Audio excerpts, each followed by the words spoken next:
Chris ay special sa akin. Special si Chris sa akin kasi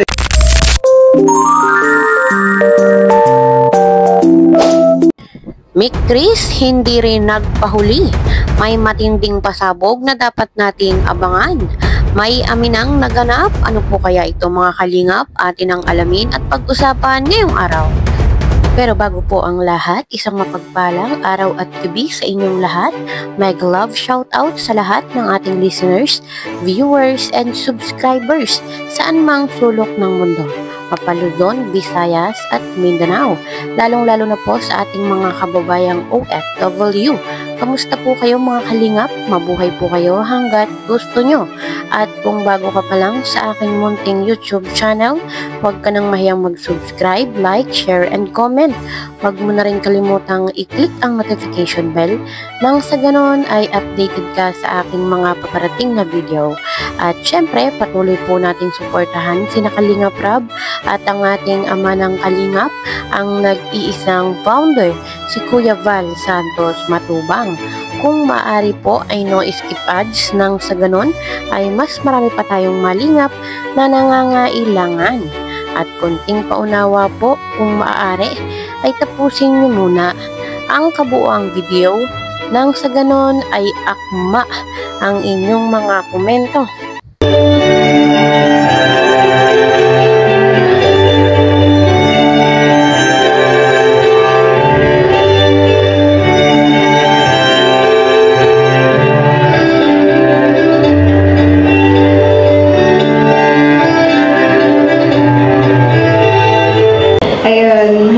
Happy 18th birthday po sa inyo.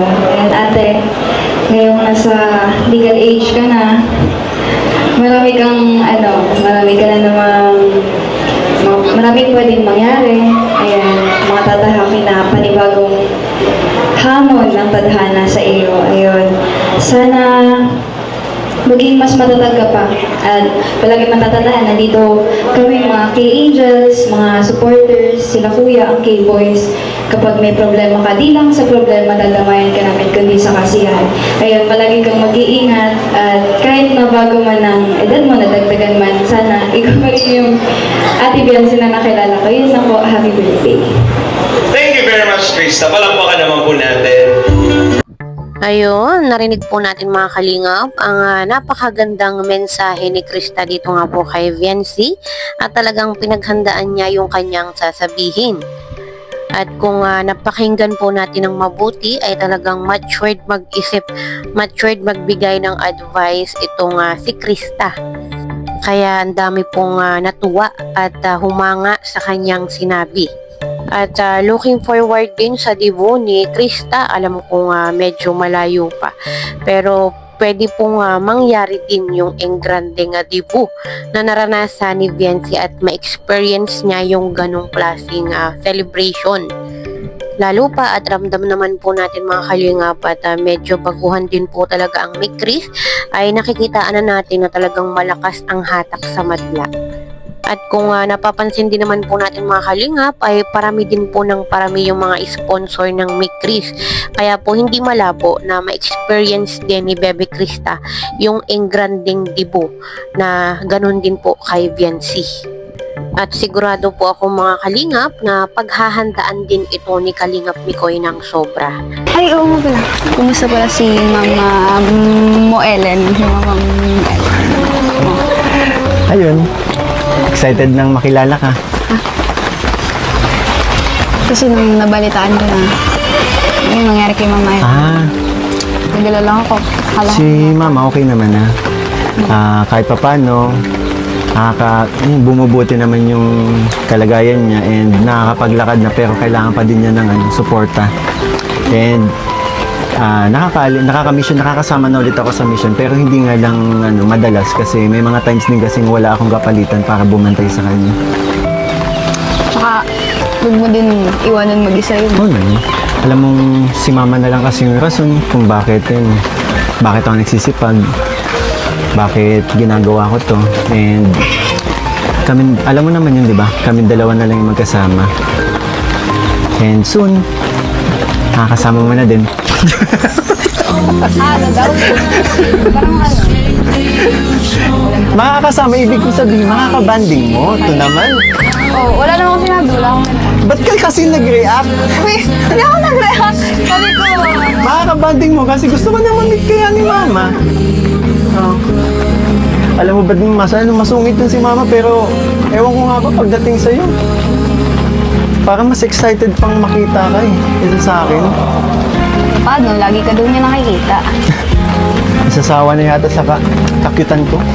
Ay, hindi nga mahangin, maulan naman.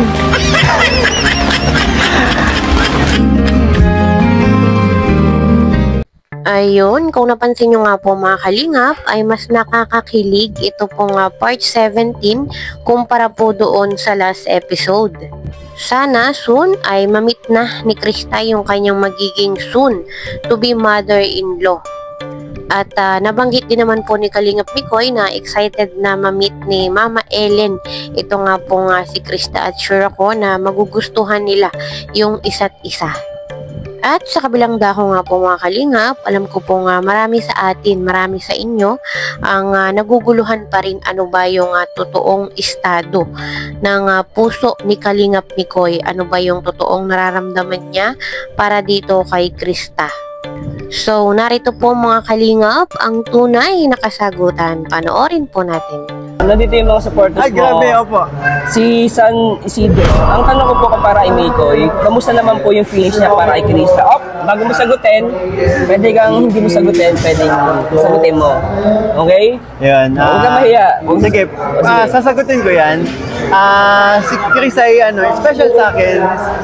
Special si Chris sa akin kasi yun nga, bilang tandem kami bilang tandem kami, special sa akin si Krista, pinahalagaan ko yung anong meron sa amin, di ba? And siyempre marami kami napapasaya. Diba? Yeah, oh. And salamat rin kasama ako doon sa napapasaya. Yes po, and napapasaya mo rin kami, sir.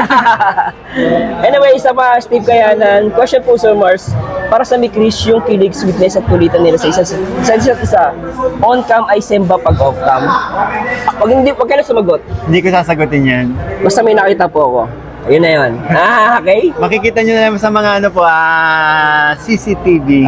Basta hindi na po nakita mga hindi namin alam yun eh. O, pero nakita ko na yun eh. Pero hindi ko na, basta na po yun. On the spot. Oo, Jennifer Felipe.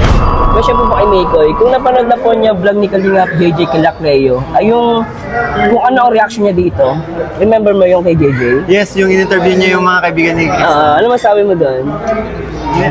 Hindi ko alam eh, pero natutuwa ako.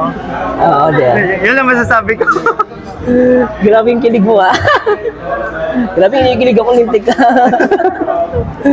Sherry Relive Siva. For Pretty Boy Mikoy, sure ka ba or willing ka ba talaga na maghintay kay Anikin? Krista for 3 years? Or until mag-18? Host na siya. Hindi ko ulit-ulitin yun kung hindi ako seryoso sa Tapos na usapan.